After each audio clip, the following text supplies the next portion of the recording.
I bet you won't figure out what this is.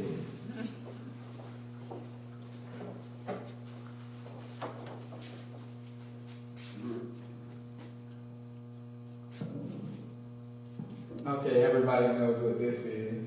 And it's a clock. Our lives can be compared to a clock. Our minds is a progressive energy that keeps this clock moving forward. The three hands on this clock are important. There's a minute hand, an hour hand, and a second hand. Now, have you ever been anxious to go somewhere, like at work? Or you got something that you really want to do and you kept looking at the clock and it just seemed to move slower, slower. Well, what we have to do, we have to stop glancing at the clock, because doing that is not going to make the time pass any faster. We have to occupy ourselves and continually take one step at a time. So we can't have unrealistic expectations, because just like a clock, the second hand is not going to jump from the 12 to the 3 to the 6, you know, and so on. It's going to go one step at a time. But you know what? So you can only do so much in a day. You have to stay healthy, so you have to relax every once in a while. That's how you recharge the batteries in the clock to keep it progressively moving forward. And then your future won't have any chance, any choice but to advance. The second hand keeps ticking. The minute hand, which is your near future, advances. The near future advances, which in turn makes your distant future advance. So by taking the consistent steps, you are achieving your goal.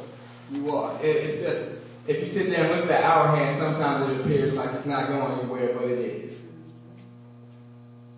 Though you cannot completely control your destiny, it is possible to manipulate it. You have to understand your past, present, and future and weigh the consequences of every decision that you make, because certain decisions can confine you to a lifestyle. So do your best to determine where you are in life and where you can go. No matter what your situation, apparently you're sitting here now, there's a drive inside of you that keeps you going from day to day. Though you might not even realize it, you might already know what you want to do. I sat there and I started thinking, what am I good at? What do I want to do with my life? Help people. That's what I wanted to do. Sing. Okay. I started figuring it out. I said, okay, I already knew what I wanted to do. You know, I just never took the time to sit down and admit it to myself and go for it, you know. So, and there's another thing. Sometimes we let the past hamper us from doing what we want to do now. But that's behind us. And just, you know, crying about the past isn't going to change it. You know? Because everything then cannot be undone. The only thing that we can do at this point is to adjust the way we perceive past events. Some things that seem negative can actually turn out to be positive. Because, well, we learn from the experiences. So, in conclusion, it is all right as free will individuals and human beings to decide how we want to live our lives. But by displaying positive attitudes and desires, it makes our community a more positive place to reside. And we should make it a point to show everyone respect. Also, we never know when we're going to need our neighbor's assistance. So all of us are confined to one world. Therefore, we have the responsibility and the right to show respect and likewise expect respect from others.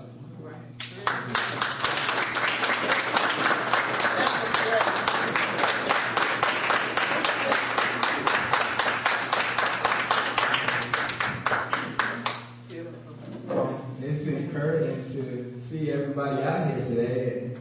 We just want to thank you for your support. We want to thank everybody that made everything possible, and everybody who showed up. That's very encouraging. We would also like to thank Miss Mildred and her family for taking the time to help us organize the event. And also, we want to thank Mr. Chuck Ruffin for allowing us to use his sound equipment. When we got other sponsors, I mean, you might gain a couple pounds because we got a small crowd and a lot of junk food in the back. But some of our sponsors is Dairy Queen, Winn-Dixie, Howie's Diner, and the Odd Couples Cafe. And also Sonny's and Computer Emporium.